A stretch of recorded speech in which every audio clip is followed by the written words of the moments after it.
Hello there. Thank you so much for joining us on Joy Asonye Live this beautiful Thursday evening. Well, a lot is going on in the country, but above everything, we need those ambassadors for society change. There's so much going on among young people. What is the morals they are learning? Well, in the studio with me today is a lawyer who would tell us how lawyers can be agents of societal change. That change that we hope to get among our young people. Are they setting the trend? Well, in the studio is our own Maurice Ebam. He is so much above everything. He's the former social secretary, Young Lawyers Forum. He's also an advocate for youth and women in governance. Thank you so much for being part of the program. I mean, I can't read it all, right? I can't say all the things that you are. Thank you so much for having me here. Good evening, everybody. Good evening, Abuja. Good evening, Nigeria. Thank you for having me on your program. Ebam, thank you so much for being part of the program. We'll go for a short break. When we return, we would get into the conversation. We'll also open phone lines later on the show and also give you some reports. Like I said, it promises to be a very interesting episode, so stay tuned. We'll be back after this.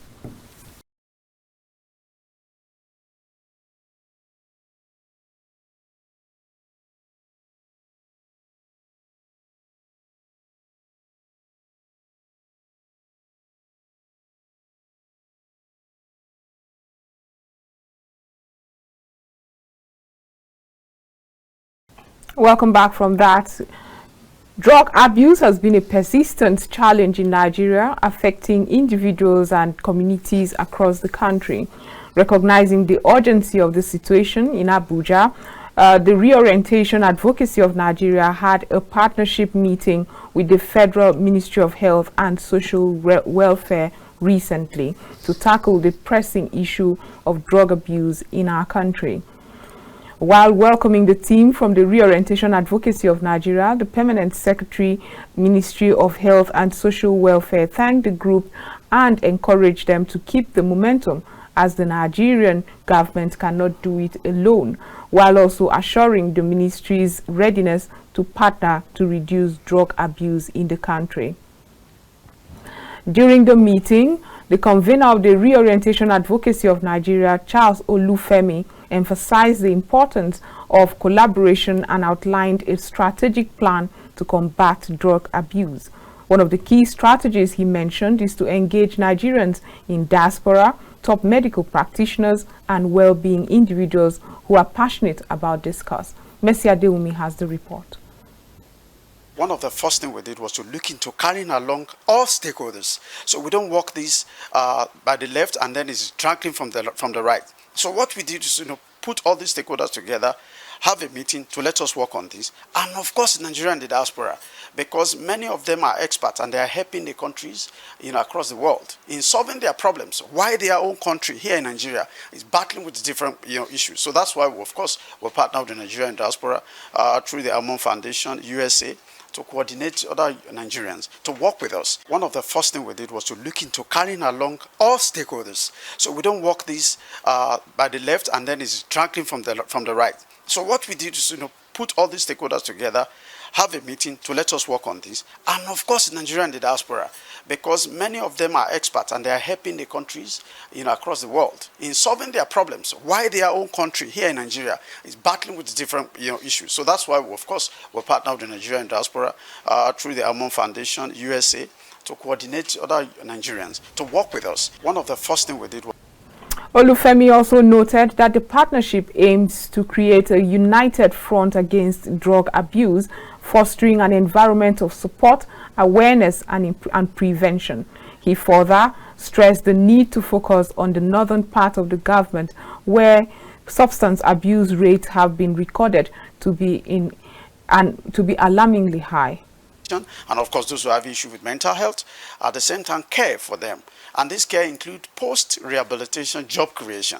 And when you look at some of our partners, that's why we have the NDE also working with us to ensuring that we can create jobs for people. Just like the Permanent Secretary mentioned, unemployment is one of the major issues.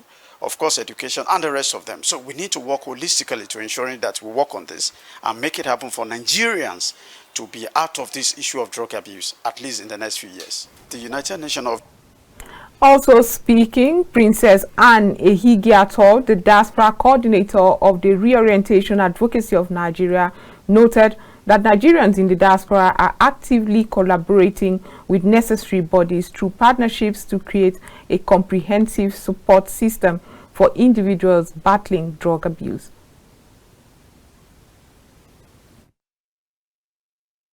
Talking about the medical practitioners in diaspora, well, we in diaspora, we are coming together, talking about the medical practitioners in diaspora, we're coming together with world-class medicine and world-class trainings that we're going to be training the caregivers that we're going to send to all the local government in Nigeria. Because if we don't deliver the words down to the local government area, we can't tackle it. As we're called reorientation advocacy, we have to constantly reorient the youths, the women of Nigeria in order to curb this menace.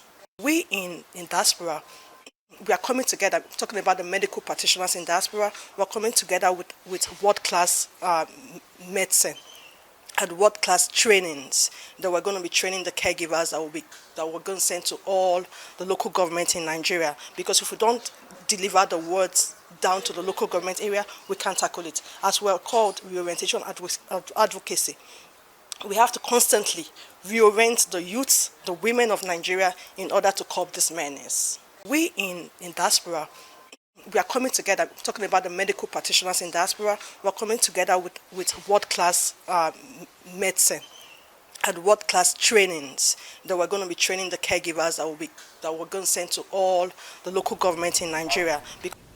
Welcome back from that. Well, we are back to the studio where, like I said earlier, we have Maurice Ebam right here with us to discuss the several ways young lawyers can be agents of societal change. Maurice, I think we just had a report now where we talked about drug abuse, and lawyers are often seen in high respect, or they used to be. Would you say that they still enjoy that that high place in society where you were those people who knew what the Constitution was, and so you did the right thing to show the world what it should be, how it should be done, rather? Well, thank you very much. I would not want to bamboozle or try to brainwash your viewers out there or our viewers out there. I must say the truth. They call it spade is spade. You know, growing up, when you hear the lawyer, you always want to. There's always this atom of decorum and respect that comes with it. But I will tell you that those that have gone before us, and most persons that have done themselves to cashivis, rather, I'll call them cashivis. They've actually, the streams of justice have been polluted. You have ways with words. I mean, no, you keep bringing this word out. It's true, because I'm a lawyer, and apart from being a lawyer, I understand the role of the lawyer as society change agents. I always say this thing: until lawyers get it right, until lawyers get involved in leadership, politics, governance, society will not respect us enough. Because when we do what we have to do, we will see what we have to see. At the MBA, or lawyers, or the judiciary, let's talk about the judiciary. Lawyers as a profession make up their own arm of government, the judiciary. So you understand how vital the roles that we play in. Back then in the university, when you just got admission to study law, they'll say there are only two learned, there are only two professors in the world, lawyers and others. And when the learned people. Yes, when you get admission, that time we were wearing our wristband, I'm a law student. So you realize that, but as society has changed, the law is also diversifying, my sister. Gone are those days that we had the stereotype litigation and corporate practices. The world is evolving. After NSAS protest, or after the COVID-19 pandemic, and which was also cognizant with the NSAS protest, we saw that law was diversifying. That the COVID-19 stay at home came to make us understand that we could work remotely. Yes. You don't need to go to the fiscal structure. You don't need. So things were changing. We have emerging areas of law. We have the blockchain. We have entertainment law. We have sports law. Other areas, fashion law, other areas that don't use, that we never used to understand and really know. We have a fintech companies now, right now. So I'm an advocate. I'm an advocate for emerging areas for law, because I believe that just like economy, Nigeria's economy that needs to be diversified so that we can actually get more ways of creating funds or getting revenues for the government. Law as a profession is diversifying.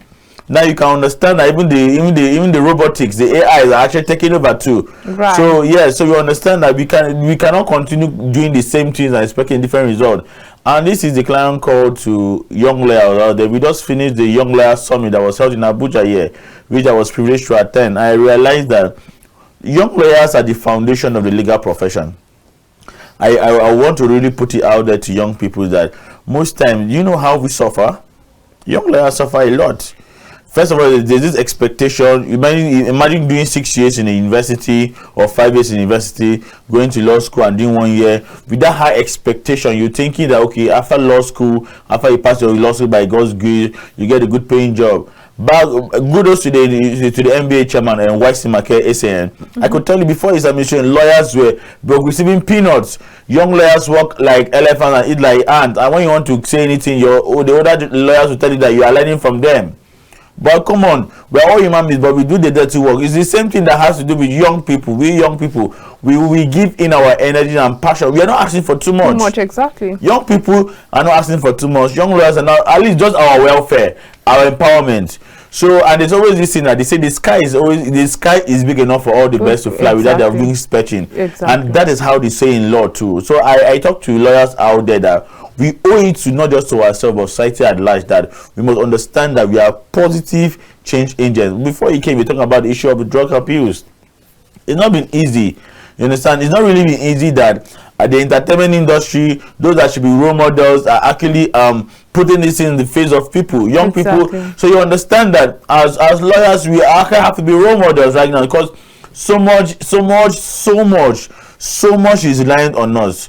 If you do what we have to do, we will see what we have to see, my sister. Yeah. Well, while I don't know what exactly that means, I would like to ask. I mean, recently we saw that that report that Lagos State young lawyers had this massive protest against police brutality, and I was asking myself, where, I mean, the NSAS, during the NSAS the NSAS protest, the 20th of October NSAS protest, where young people all came out, it didn't seem like the lawyers coordinated themselves enough to have this protest. And now the police brutality has hit home.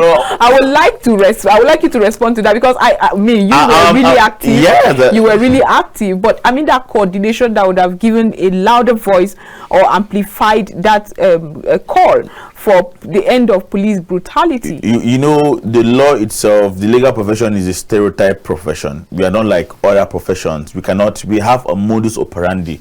But I can tell you that during the NSAS protest, lawyers in Abuja were proactively involved. I remember we leading a protest to the Ministry of Justice, because at the end of the day, we are all involved in it. Do you know most times you introduce yourself to a police officer, you're a lawyer, most of them think that you want to come and steal their job from them. They behave rudely from here. We actually saw the picture, or deduced how a lawyer was detained in Lagos State. Because you understand, they should understand that most times we lawyers, we have a call to duty. So this is a passionate appeal to the Nigerian police force, your security agents out there. All of us are law officers. All of us are partners. All of us are instrumental in driving, instrumental in straining the rule of law in our democracy. So I will tell you that lawyers provided free legal pro bono services to indigents, people who could not afford legal services during the NSAS protest. And lawyers were also there to actually be a voice to these young people, because I'm a young person, and law, we also have the Young Lawyers Forum. The Young Lawyers Forum are people that have been called to from 0 to 10 years old. In other professions, a person that is 10 years old is not seen as a young lawyer, or is not seen as a young professional. But in law, because of how we are structured, we understand that there's a lot of hierarchy in it. But that's why we have the young lawyers, we have the older lawyers, we have the SANs too. And so because of that, there's a lot of respect, because we come from a hallowed profession. We understand that there are some things we just can't do and go scot-free with, because end of the day, you owe it to your profession. Anything you do as a young lawyer, we have our rules of professional conduct. So there are some things that a lawyer should not be engaging in. Yes, they have the RPC, and the RPC is like our own rules and regulation as lawyers. Of course. So thank you very much. So when you say there are some things lawyers shouldn't be engaged in, and then relating it to the instance I mentioned, are you saying that lawyers shouldn't be seen to protest? No.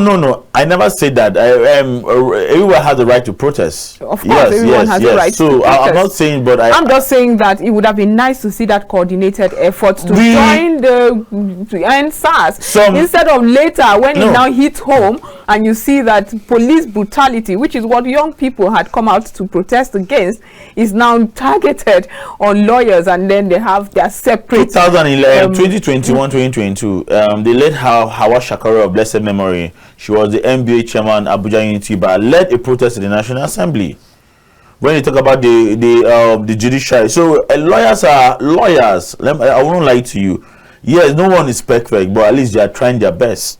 You understand? They are trying their best. You understand? Yes, we should have one or two bad eggs there, but majority, I will not just say because I'm a lawyer, but I will let you understand that, yeah, lawyers are, imagine without lawyers in the world will be a lot of anarchy. In fact, we always had this bragging right back then in the university. They told us that the two noble profession or the three noble profession after theology, we have law before medicine, because in heaven there is law and order. So understand. So we understand what it means. You understand? We understand the role. And our beautiful thing and benefit being a lawyer is that you can actually perform in any sector. Every sector needs a lawyer. Of course. You understand? Not just for litigations or fights. Every sector needs a lawyer. It now seems like Nigerian lawyers are just positioned to fight. No. People like violence. No, funny enough, I will tell you that. Do you know apart from Lagos State that has a very proactive, robust practice, maybe Abuja, Port Harcourt, Enugu, and some Eastern State, Nigerians don't like going to court most times now. You understand? Nigerians are not those people. That's why they say Nigerians always sleep on their rights. There's some things you expect someone to go to court. You understand? I think the reason why some people are just doing the way because they have not entered any legal problem. Some people will be calling my lawyer, be giving them free legal advice. Time will come, they don't want to pay their the proper consultation. So these are the things, these are the challenges that we are facing too. And also another problem is that people bring briefs and come to you. And when you help them a little bit, when the time reach for them to pay, they'll go meet a lawyer, a senior lawyer, or a son.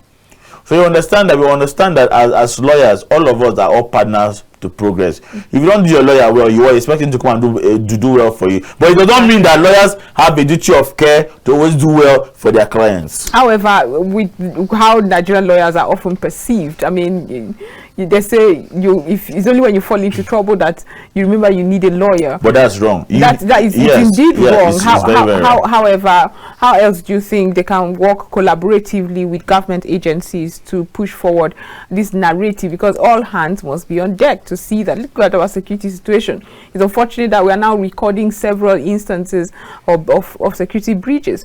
There's several. We just talked about the drug issues, dependence that a lot of young Nigerians are suffering at the moment.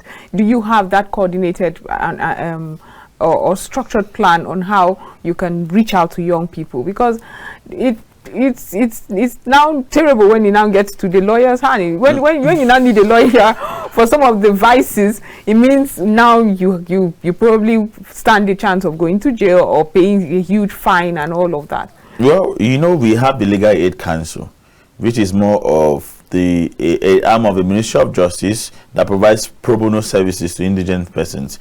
And the MBA is the biggest bar in Africa. Every year we have at least 6,000 people being graduated from the law school. So the MBA, kudos to the MBA. I will not lie to you. We gone at those days when the MBA we had the time, because I see it boils down to leadership. It boils down to leadership. Leadership affects everything. If you have a very vibrant head and robust head, you see him performing wonders.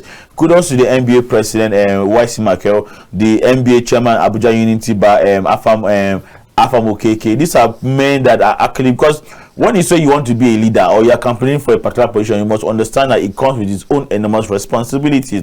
We are still evolving. We are still trying to get it right, and we are getting it right. It's not easy. Finance is actually one of the biggest problems we have too. It affects everyone. That is why you see that the judiciary is not yet independent in Nigeria. The judiciary is not independent, and the judiciary should be independent because checks and balances, good checks and balances help in promoting and deepening our democracy. Okay, so well, it's time to go for a short break. We've gone half hour into the conversation.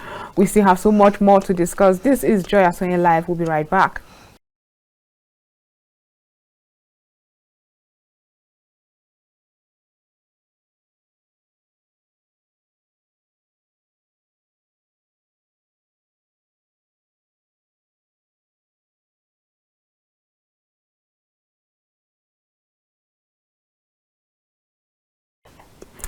Welcome back from that. Now, the African business community in Yiwu, Xinjiang province in China have been advised to shun the idea of collaborating with evil persons in exporting fake, expired and substandard goods and products from China to Africa, which contributes to the destruction of African markets and economy, as well as jeopardizing the lives and health of the African people.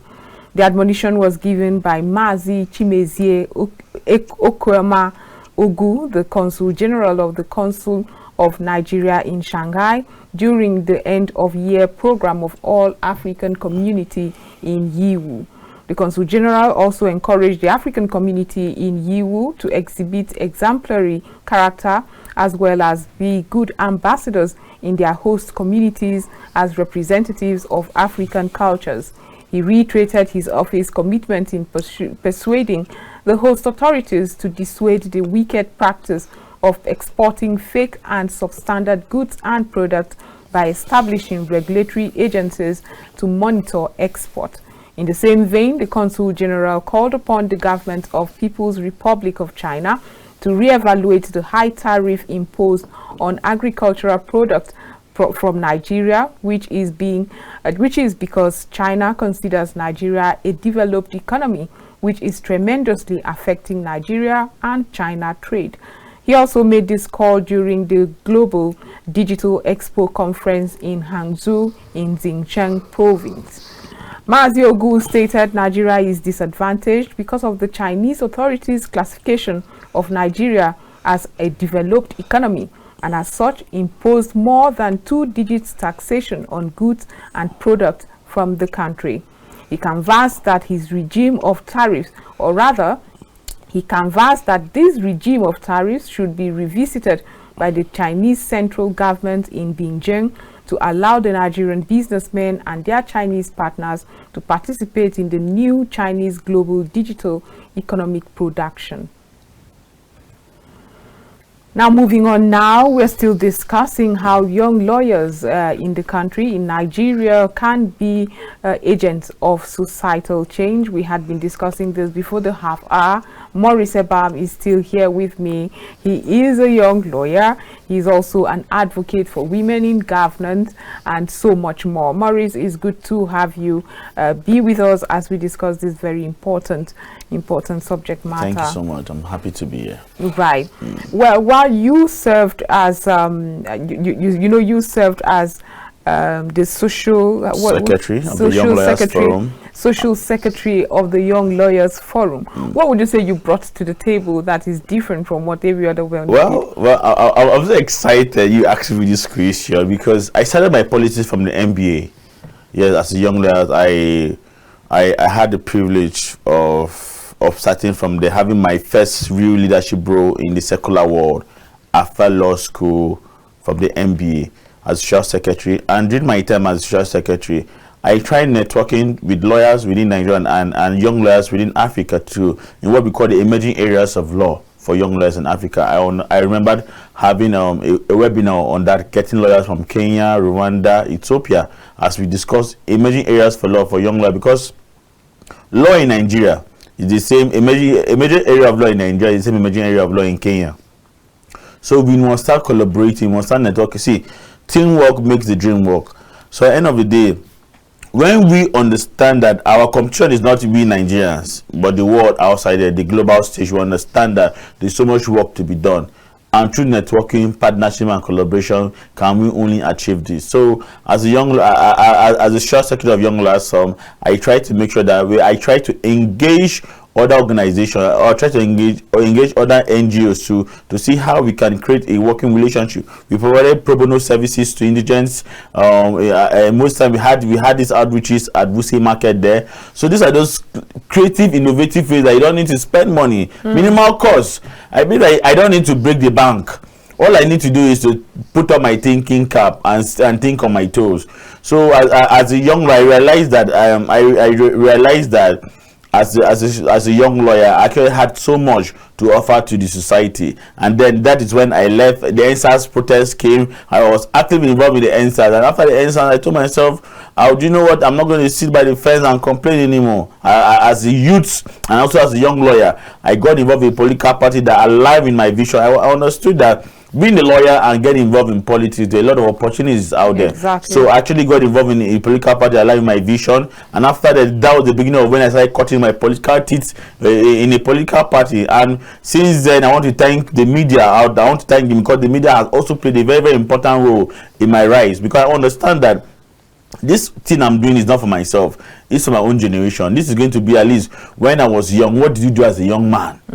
I'm not going to be a youth forever. This energy and vibrancy, the Gen Zs are coming behind me. They'll be the one to carry the battle on. But at the end of the day, what is that thing that you have achieved? That is what we call legacy. So at the end of the day, we see now lawyers getting involved in politics, doing this, doing that. So this is a clarion call to them. But it's not just to get involved in politics. You must understand that you are an ambassador of the legal profession. You're an ambassador because anything you do, that's how the same as lawyers they do. You understand? That was when I was going to. The Minister of the FCC is a lawyer. His wife is a lawyer. So end of the day, all of us went to the law school.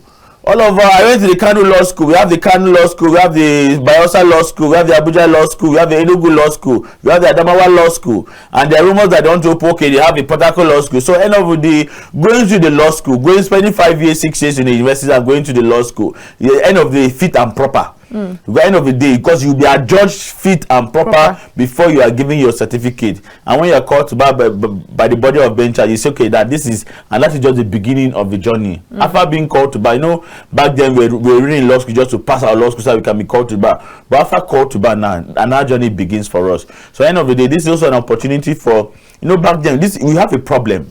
Those in secondary schools, we forget that we always talk about lawyers now. We forget that we have those in secondary school. There's people, I want to be a lawyer, They need to be properly mentored. So these are those ideas, those are those leadership that this 2024 there'll be a lot of creative, innovative thinking and collaboration, because we understand that all of us are partners to this progress. Exactly. We need to go back to secondary schools. Because people want to be, I want to be a lawyer, What do you want to? You don't understand why you want to be a lawyer. There are other things, there are other ways you can do it. You understand? But back then, nobody taught us these things. I can tell you back then in the federal government college, in one of the federal government colleges here in Nigeria, which I attended, when I said I wanted to be a lawyer, nobody can tell me that there's a major area of law, there's fintech law. These are things we need to start going back to the drawing board. We need to start, because end of the day, everything is changing. The world is growing, is dynamic, is changing. You cannot compare 1999 and to 2024. Things are changing, and COVID-19 came and showed us that if you don't evolve with the world will leave us behind. Exactly. I was just about to talk about public perception of the legal profession and the significant role it plays in having building confidence among the public, and how that can be used to help. Most importantly is shaping the morals in the young people, very young people. I'm talking secondary school, maybe even primary school. I mean, why not? And we still have young people say, I want to be a lawyer. Yeah, we do, but I can tell you that the energy we felt it in 2002, 2003, 2004, 2005, that aura, that euphoria is no more there again. That reverence for the law profession. Because and now we spoil them by ourselves. Let me to use the vernacular. Now we spoil them because I understand that if I'm standing here now, I'm not just representing myself. I'm representing my profession. Exactly. I'm representing where I come from, my family, and everything, and what I represent. But most people fail to understand that must live beyond yourself. You understand that you are not just living for yourself, you are living beyond yourself. So this is because of the Sakpa and everything going on in the country, the poverty, the hunger, people have sold themselves for make porridge, but you understand that for how long are we going to continue doing this thing? So most times people start, okay, it's always those in the human rights. When they come, they start talking about human rights, they start doing litigation. All of them are not looking for relevance, political relevance. But I can tell you that there's some people that are still passionate for this thing. I remember back then in university, when I got involved in the rights, human rights, particularly the rights of women and children, children. As at this is at 2010. I remember my father telling me back then that I did not send you to school to go and study women's rights. Exactly. But, yeah. I'm sure it must have been very tasking for him. My favorite topic was marital rape as a form of domestic violence, a case study of Nigeria. There's the first time that topic was ever been written in the university in Nigeria and the University of Nigeria. So I can tell you this passion did not start from today. That is why as we evolve, I never knew a woman could not be president. So that's why when I realized that as a lawyer, my aim is that we challenge the status quo, because women, children and youth are one of the most marginalized people. So I'm a young person, I'm a lawyer, I'm a young lawyer. What am I doing my time, my passion, my energy? That's why I'm deciding to put in the right path. Like you say, I'm an advocate for good governance, rights of women and women inclusion in politics. I understand when women and youth come together, we can cause a structural change. In the NBA we have the FIDA, the Federation of Female Lawyers too. So women and youth, and in the young lawyers we have the Young Lawyers Forum. So in one way or the other, the law is still applying. The leadership governance, the NBA elections will be coming up in the second quarter of the year. You understand that leadership is very, very important. You understand, leadership is very, very important. We need to start having the right leaders that are actually passionate about the welfare of lawyers, because young lawyers are suffering. I speak for my own demographic, because me, when I speak, I don't speak for everybody. I speak for youths, I speak for young lawyers. So that is what I do. So I can tell you that a lot of young lawyers are suffering, and we are trying to change the status quo. There are emerging areas of law for young lawyers. We have the fintech, we have the entertainment law, we have the sport law, we have the fashion law, we have the blockchain.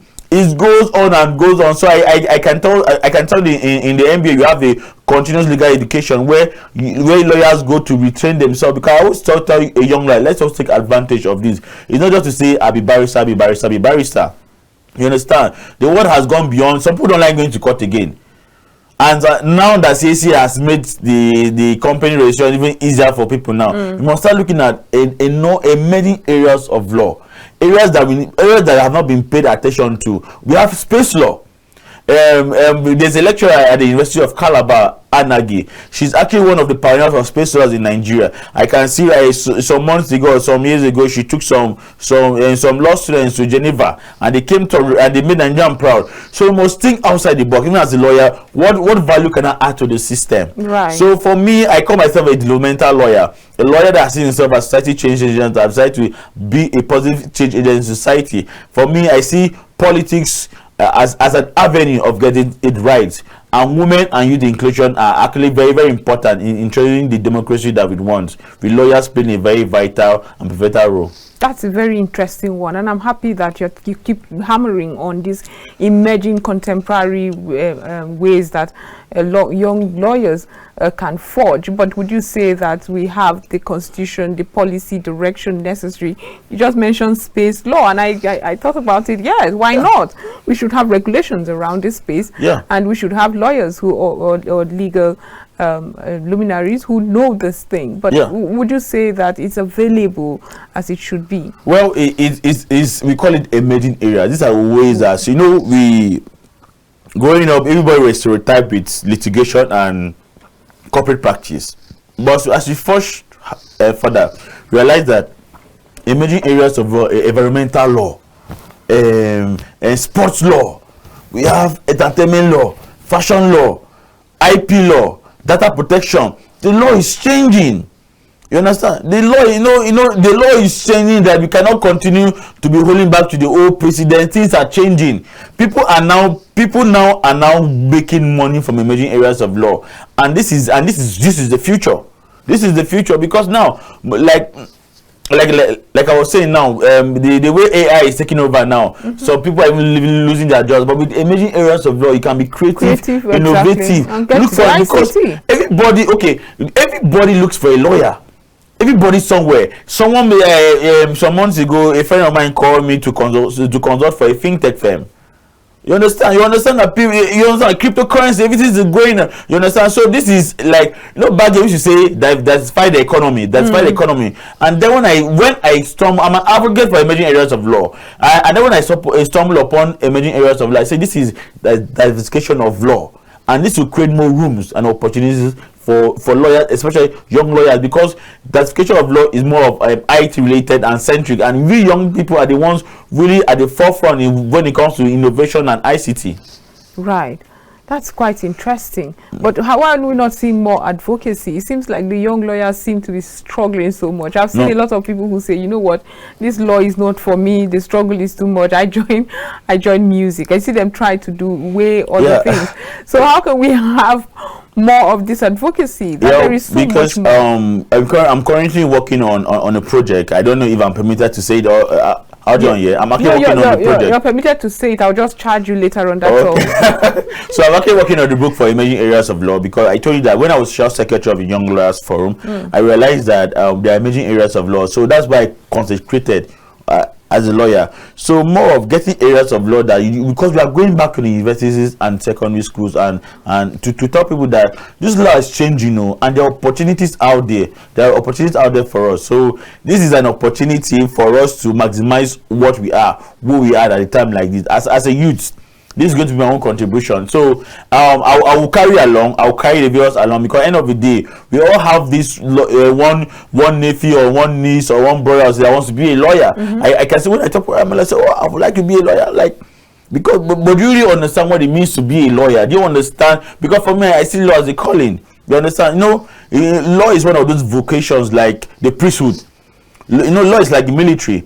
They are regimented. We look at the priesthood, we look at the military, we look at the legal profession. These are no nonsense professions. Exactly. You cannot just do anything and go scot-free. That's why in law you have the RPC that more the regulation for lawyers in Nigeria. So my sister, this is a continuous process. So I want to thank you so much for having me on your show, because they say when truth is repeated becomes a priority, we must continue emphasizing this inside. We can challenge the status quo and change the narrative. Thank you so much, Maurice Ebam, for being part of the program. It's always so interesting to have you. Thank you very much. Thank you so much for having me. Thank you, Abuja. Thank you so much. God bless you. Thank you. All right. Now we would end today's edition of Joy Asonye Live right here. We've discussed so much about how lawyers, especially these young ones, the young lawyers teeming with energies and all of that, can contribute to be agents of social change. And thank you so much to Maurice Ebam, who really calibrated the entire conversation. But this is it. My name is Joy Asonye. We'll be back tomorrow with yet another interesting